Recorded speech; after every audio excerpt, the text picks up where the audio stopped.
Mesdames, Messieurs, bonjour et bienvenue dans Caféine, le café de l'actualité. Aujourd'hui, nous parlerons droit. Vous savez que les femmes s'impliquent énormément dans des questions de parité et prennent des responsabilités au sein de nombreuses structures. C'est le cas de notre invité aujourd'hui, qui est avocat comptable et qui travaille dans un cabinet avec elle nous parlerons de plus en plus du droit en communauté. Maître Liliane Mouvanga, bonjour. Bonjour. Et bienvenue dans Caféine. Merci. Pour ceux qui nous suivent, est-ce que vous savez tout de même nous détailler votre parcours? Waouh. Bon, mon parcours est assez simple, hein. J'ai fait mes études au Congo même, à l'université de Lubumbashi, donc mon cursus de droit. Quand j'ai fini, je suis retournée à Kinshasa dans ma famille. Et tout de suite, je me suis inscrite pour passer mon concours au niveau du barreau. J'ai été admise et j'ai prêté mon serment en 1998, au mois de février 1998. Et depuis lors, je suis au barreau, j'ai pas quitté. À un moment donné, j'ai été membre au Conseil de l'Ordre où j'ai occupé le poste de trésorière et de chargée de relations publiques. En dehors de cela, depuis 2015, je suis le senior manager du cabinet Tambwe Mwamba et associé. Et au sein de ces cabinets, outre ma personne, il y a d'autres avocats, dames comme hommes. Vous êtes senior manager au sein d'un gros cabinet d'avocats. La question est celle de savoir comment est-ce que vous vous expliquez, comment est-ce que vous analysez la représentativité des femmes aujourd'hui au sein des grandes structures qui prennent des grandes décisions au sein de la République démocratique du Congo. Bon, il faut avouer que on parle souvent de la lutte des femmes pour accéder dans les postes de responsabilité. Personnellement, je ne suis pas tellement fanatique, si je peux dire, de ce combat-là, parce que j'estime dès lors qu'on a des capacités, on peut accéder à tout poste de responsabilité. Donc, il suffit de faire preuve de ténacité, d'intelligence, de sagesse. On accède à tout ce qui peut être offert pour une femme.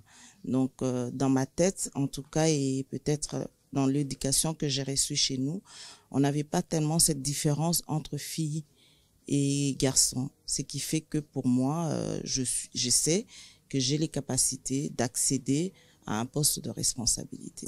Et concernant par exemple la protection et le droit des femmes, le droit de la parité des femmes, vous pensez aujourd'hui que les jurisprudences et les législations sont nettement avancées dans ce domaine?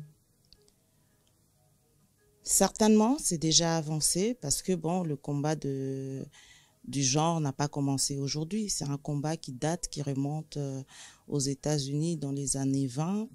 Les femmes ont quand même pu gagner du terrain et gagner de pouvoir, mais seulement il y a toujours des limites puisque, qu'on les veuille ou non, le monde est masculinisé. Donc, ce sont les hommes qui dominent et sur ce, ils continuent à dominer. Il faudrait maintenant que les femmes développent des stratégies et assez d'intelligence pour essayer de casser ce cycle-là. Bon, ce qui me semble quand même être difficile. Et dans le cas de la RDC, par exemple, quand on parle de... Parce qu'il faut le dire qu'aujourd'hui, le viol est devenu quand même une arme assez présente en RDC. Et le droit, est-ce que le droit a nettement avancé dans ce domaine pour la protection de la femme? Est-ce que les femmes juristes ou les juristes dans l'ensemble font un travail énorme sur ce sens? Oui, parce qu'il y a eu des nouvelles lois qui ont été adoptées, qui sont pratiquées. Et je crois même que nous avons les peines les plus lourdes en matière de viol au niveau de la RDC. Mais il faut avouer que la pauvreté n'aide pas toujours à l'évolution de ces genres de choses parce que il arrive de fois des familles négocier avec les violeurs de leurs filles. Il y a encore la pesanteur de nos coutumes aussi. Et tout ça font que le travail que font les gens sur terrain ne soit pas toujours jugé à sa juste valeur. Mais pour ma part, j'estime que nous avons connu une grande évolution en matière législative et en matière de poursuite des violeurs. En votre qualité d'avocat, est-ce que vous pensez que les Congolais font confiance aux avocats, par exemple? Est-ce qu'ils font recours, par exemple, au droit de la défense, au règlement juridique? Oui et non. Oui, dans le sens où la profession d'avocat est quand même installée dans notre pays depuis bien longtemps, je crois depuis 65, puisque le tout premier avocat qui fut par ailleurs mon patron de stage, le doyen Maître Mbungu, paix à son âme, était là depuis 65. Donc la culture de l'avocat est quand même installée dans notre pays. Bon, seulement, à un moment donné, avec ce qui se passait avec les juges, les gens ont quand même banalisé la profession d'avocat parce qu'ils estimaient qu'il fallait aller voir le juge pour que son problème soit résolu et non que l'avocat soit là. Parce qu'ils disaient, oui, maître, vous avez juste parlé 2-3 minutes et vous voulez que je vous paye, alors que si je vois les juges, je discute avec lui, j'aurai la solution à mon problème. Donc, c'est une question de culture. On doit apprendre à expliquer à la population qu'est-ce que l'avocat, quel est son rôle, pourquoi vous devez avoir un avocat, pourquoi vous devez consulter un avocat et lui faire voir quel est le rôle du juge, la distinction qu'il y a à faire entre le juge et l'avocat. Peut-être avec cette culture-là, bon, les gens comprendront effectivement quel est réellement le rôle de l'avocat dans la vie de tous les jours. Est-ce que cela ne coûte pas cher aux citoyens lambda, par exemple, de recourir à un avocat en République démocratique du Congo? Pas forcément. Pas forcément. Tout dépend de l'avocat qu'il consulte d'abord, mais il y a aussi le système d'assistance. Donc, on peut vous commettre un avocat d'office. Si vous n'avez pas des moyens, vous pouvez solliciter un avocat d'office et on vous l'accordera parce que on a des structures au sein du barreau où on peut mettre des avocats à la disposition du citoyen lambda, comme vous le dites. Vous avez une diversité dans vos spécialisations. On va parler un peu du climat du monde des affaires. Aujourd'hui, la RDC connaît une forte croissance en matière de start-up, des petites entreprises, des PME. Est-ce qu'une réglementation existe déjà qui encadront la naissance de ces start-up? Oui, parce qu'il faut dire que là, nous sommes dans l'OHADA. Donc, l'OHADA a déjà donné de types de sociétés qui peuvent soutenir ces genres d'initiatives. Mais dans l'entretemps, si je me souviens bien, il y a le ministère de petites et moyennes entreprises et je crois de l'industrie chez nous qui fait du beau travail pour encadrer tous ces startups et qui a mis beaucoup de structures dans le sens de l'encadrement de cela. Bon, mais maintenant, c'est question de savoir si dans la gestion de ces startups, eux-mêmes ont bien intégré les règles de gestion, les règles de droit par rapport à cela. En parlant de l'OHADA, parce que vous êtes également bien spécialisé et vous avez bonne connaissance un peu du droit OHADA, est-ce que l'application du droit OHADA se fait bien, du moins s'applique bien en République démocratique du Congo? Et dans quel sens? Et enfin, comment est-ce que cela peut envoyer, cette bonne application peut envoyer un bon signal, un signal fort à l'endroit des investisseurs en général? Bon, est-ce qu'il est bien appliqué en RDC Congo? Oui, je peux dire, avec un peu d'hésitation, parce que des fois les comportements de nos juges laissent à désirer. Mais dans l'ensemble, nous avons vraiment fait un grand pas, puisque nous sommes les derniers à adhérer dans cette grande famille OHADA.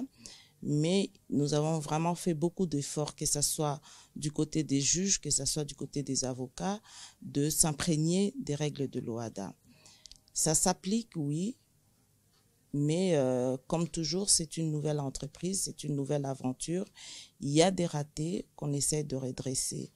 Et je pense qu'on doit faire confiance donc aux avocats et aussi à l'appareil judiciaire de notre pays. Et il y a des hommes intègres, des hommes bons, des hommes intelligents qui sont aux destinées de ces appareils-là et que chacun fera son travail parce que, après tout, le Congo, c'est notre pays. Donc, nous voulons que nous ayons une autre réputation que celle que nous traînons actuellement. Donc, les choses vont se faire, mais c'est un travail de longue haleine. Et dans la pratique, plus ou moins, qu'est-ce qui a changé depuis que la RDC a mis en pratique les droits OHADA? Quelles sont les nouveautés, les choses qui ont changé dans la pratique? Bon, les choses qui ont changé, par exemple, aujourd'hui, quand nous créons une SARL, nous n'avons plus besoin du décret présidentiel. Ça, c'est déjà un grand changement. Quand nous créons une société, dans le 3 à 7 jours, nous avons déjà la personnalité juridique de cette société. Donc, la société peut commencer. C'est déjà un grand pas parce que ça mettait du temps pour obtenir l'enregistrement d'une société. Donc, ce sont déjà ces petites avancées qui fait que, bon, on a bon espoir. Quand aujourd'hui, ce n'est plus le greffe du commerce qui s'en occupe, mais on a créé un guichet unique où vous déposez et vous avez tout, votre numéro d'impôt, votre numéro de sécurité sociale, votre numéro de le RCCM, donc Registre du commerce et crédit immobilier. Donc, ça se retrouve regroupé et dans les 3 jours, vous avez ça, c'est qui était une entreprise quasi titanesque à l'époque où on devait attendre 3 mois, 4 mois pour avoir l'enregistrement d'une société. Et puis, bon, maintenant, on a tout ce type de société qui est reconnu dans l'OHADA, qui sont des structures assez souples dans la gestion, qui permettent quand même que les gens puissent créer leur société sans trop de complications. Bon, la seule difficulté aujourd'hui, peut-être, ça serait par rapport à la réglementation bancaire, avec tout ce qui a été mis sur place pour avoir la libération de gros montants de capitaux. Ça devient assez difficile vu que on ne peut plus déposer plus de 10 000 $ et tout. Il faut des autorisations, il faut ceci. Mais bon, c'est dans la règle de jeu.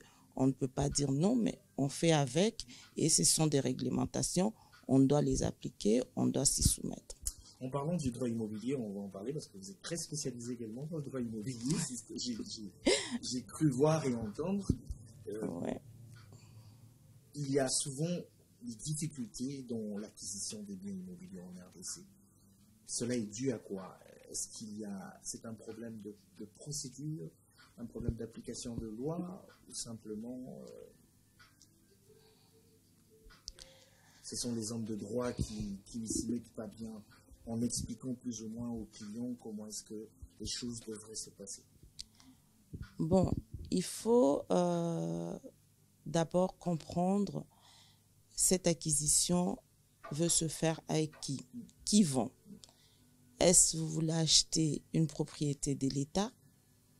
Ça, il y a des vérifications préalables à faire parce qu'il faut savoir que l'État a un domaine public et a un domaine privé. Quand c'est dans le domaine privé, l'acquisition est plus ou moins aisée. Mais quand c'est dans le domaine public, il y a toute une procédure. L'État doit désaffecter, reverser dans son domaine privé pour enfin pouvoir vendre. Quand vous voulez acheter auprès d'un privé, il faut savoir, est-ce que le privé lui-même, quand il avait acquis dans les normes? Est-ce que ce n'était pas une maison ou un immeuble qui aurait appartenu à l'État? Est-ce que l'État l'avait vraiment désaffecté pour que celui-là l'acquiert? Donc, il y a toute une procédure de vérification. Bon, si c'est un terrain vague, ça, c'est la conservation de titres immobiliers. Il faut savoir si ce terrain-là est réellement vague. Donc, il n'y a pas eu déjà un précédent. Est-ce qu'il n'y a pas eu déjà un occupant, soit-il précaire, de ce terrain-là? Donc, il y a toute une vérification qu'il faut faire. Bien entendu, en ce moment-là, c'est le devoir ou l'obligation de l'avocat, puisque pour le moment, ce n'est pas comme ici en Belgique où vous avez les notaires qui doivent faire les vérifications préalables et tout est clair. Bon, chez nous, il faut dire que au niveau de la conservation de titres immobiliers, à un moment donné, il y avait un désordre caractérisé.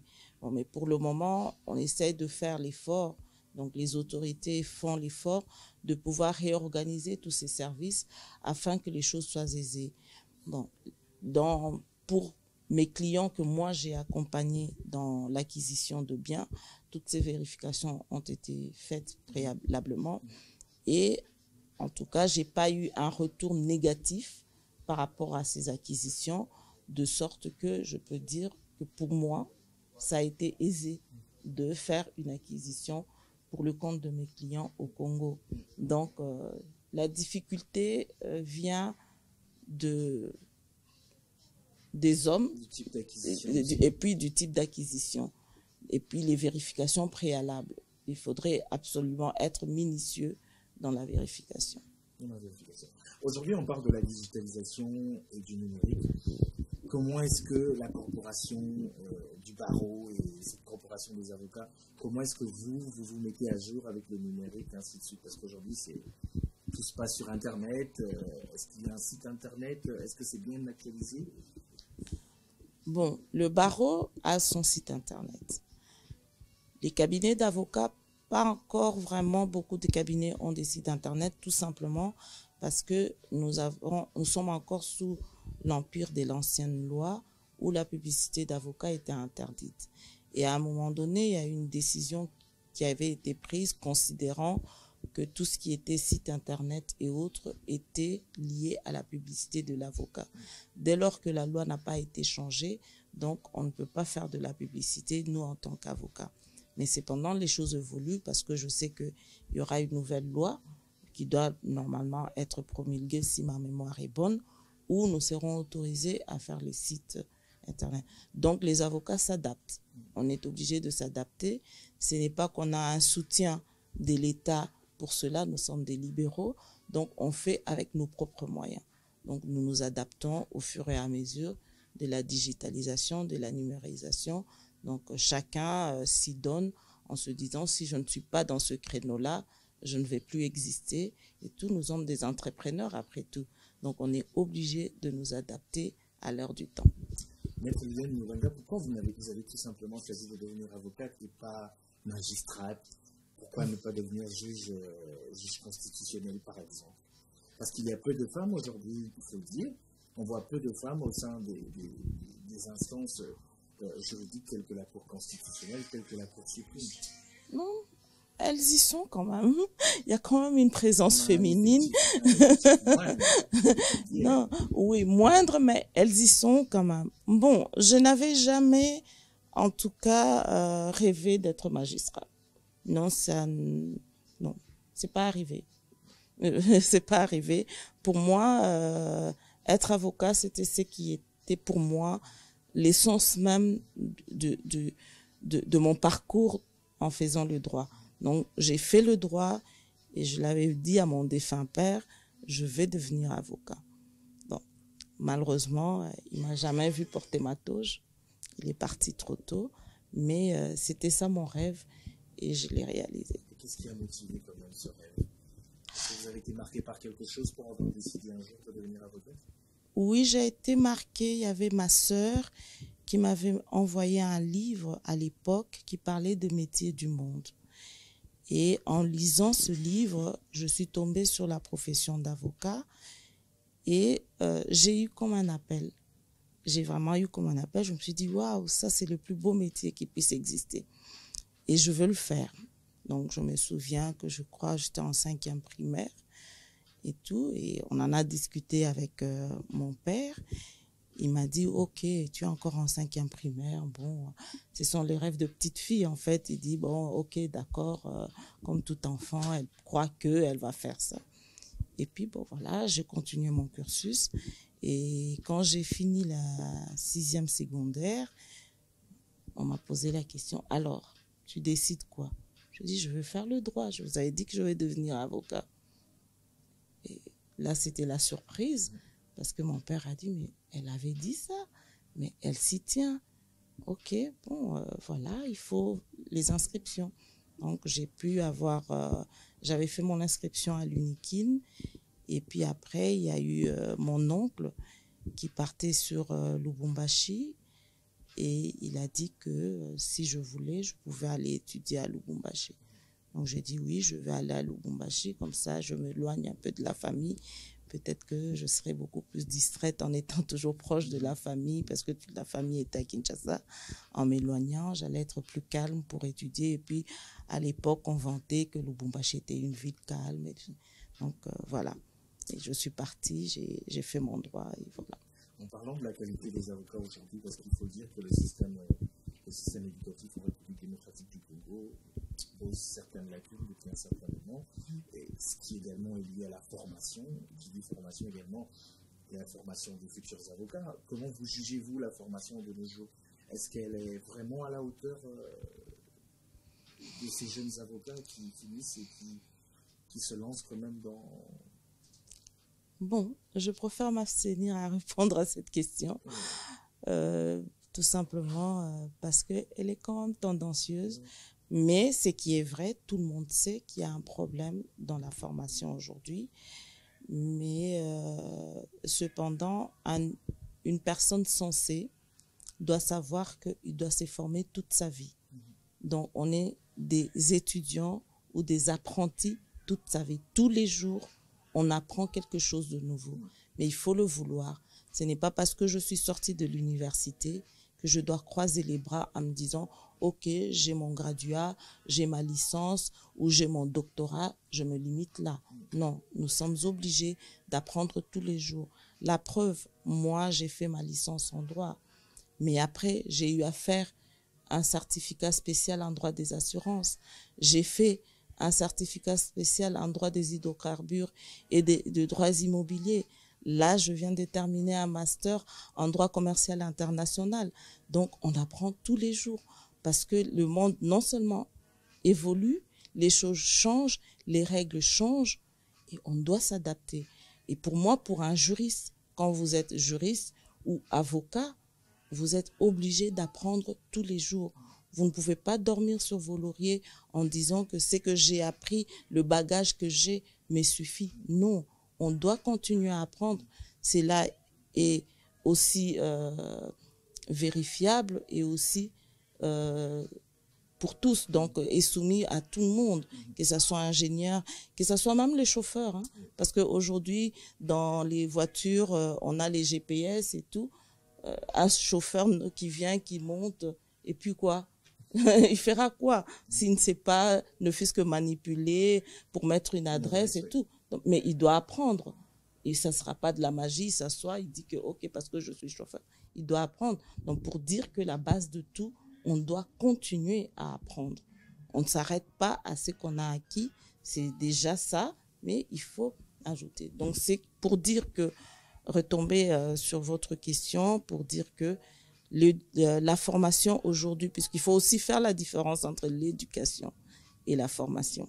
Parce que l'éducation, c'est ce qu'on reçoit de nos parents, de la base, et puis l'entourage, des gens qu'on fréquente. Et l'instruction, c'est ce qu'on appelle formation, qu'on reçoit dans les écoles et autres. La formation au Congo a certainement baissé. Le niveau est vraiment bas. Mais je crois qu'il y a quand même des initiatives, il y a quand même des volontés pour essayer de remonter la pente et bien sûr que nous puissions concurrencer les autres formations qui se donnent dans d'autres pays. Vous avez cité plus ou moins quelques domaines, les hydrocarbures, le droit commercial et le droit immobilier, mais quand on jette un regard sur la RDC, pour vous personnellement, dans quel domaine est-ce que la réglementation a énormément évolué? C'est dans le droit commercial avec notre adhésion dans le droit OHADA. Dans le droit immobilier, on doit faire des réformes. On doit faire des réformes parce que moi, j'ai fait donc la formation en droit immobilier, la gestion immobilière. Et quand on voit aujourd'hui tout ce qui est comme promotion immobilière, mais il n'y a pas tellement de règles. On n'a pas vraiment des règles claires dans la promotion immobilière, par exemple. Donc, on se contente de le faire sur base de la réglementation commerciale de la vente. Alors que c'est une matière assez spécialisée. Quand on voit la copropriété, il y a, je crois, 4 ou 5 articles dans la loi qui parlent de la copropriété, alors que c'est pas suffisant. C'est pas suffisant. Or, aujourd'hui, ce sont les immeubles qui poussent sur toute l'étendue de la République.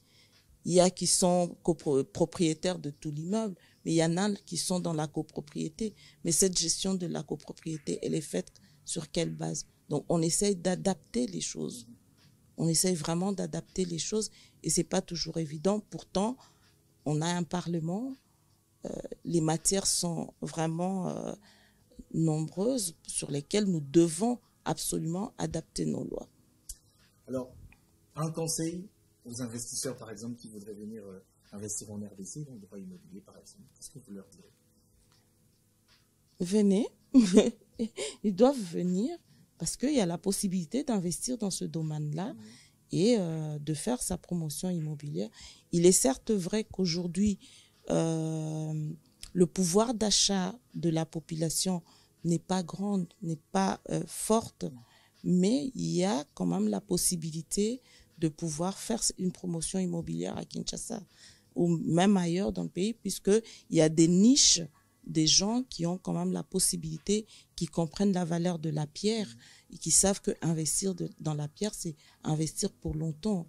Donc, mais il faudrait aussi voir si ces investisseurs-là, avec les banques, parce que le problème aussi qui se pose au Congo, c'est par rapport au crédit. Les taux de nos banques des taux d'intérêt sont énormes. C'est énorme. Comme moi, je vois ici le taux d'intérêt à 1%, à 3%, à 0,25%, alors que nous, on est au-delà de 10%. Je vous jure que ça profite pas du tout. Donc, il y a beaucoup de choses à revoir quand même pour faciliter toutes ces domaines économiques pour que nous puissions évoluer. Un conseil pour les jeunes femmes qui voudraient vous ressembler, qui voudraient faire la carrière d'avocat comme vous, quelles sont vos astuces, vos conseils face à la caméra? Ok. D'abord, ils doivent aimer. Parce que je trouve que devenir avocat, ce n'est pas décidé parce que j'ai fait le droit, je dois devenir avocat. Personnellement, je trouve que pour devenir avocat, vous devez avoir ça en vous. Ça doit être une sorte de vocation. Oui, comme les prêtres, comme les médecins, il faut une vocation en soi, cultiver cela pour pouvoir exercer la profession d'avocat. Bon, bien sûr, il faut aimer la lecture, il faut aimer la confrontation aussi, la contradiction, parce que vous ne seriez toujours pas d'accord avec tout, ni avec vos propres collègues de travail, ni avec le juge, pire encore avec les juges. Vous ne partagerez toujours pas les mêmes opinions, les mêmes avis. Donc, il faut aimer. Donc, tout se base sur il faut aimer. Il faut aimer et s'y tenir, avoir une ligne de conduite et s'y tenir. Donc, c'est tout ce que je pourrais dire à ceux-là ou à celles qui aspirent à devenir avocat. Alors, un dernier mot. J'encourage d'abord les parents à pouvoir recentrer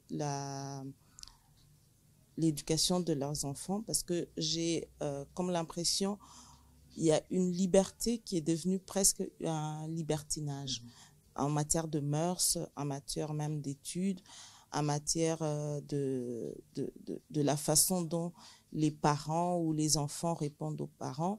Et ça me brise le cœur de voir cela.